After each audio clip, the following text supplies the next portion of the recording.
Good morning.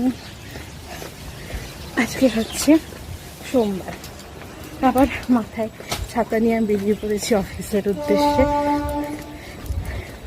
বৃষ্টি ভেজা চাপচাপ, তো তার মধ্যে আমি আজকে লেট হয়ে গেছি।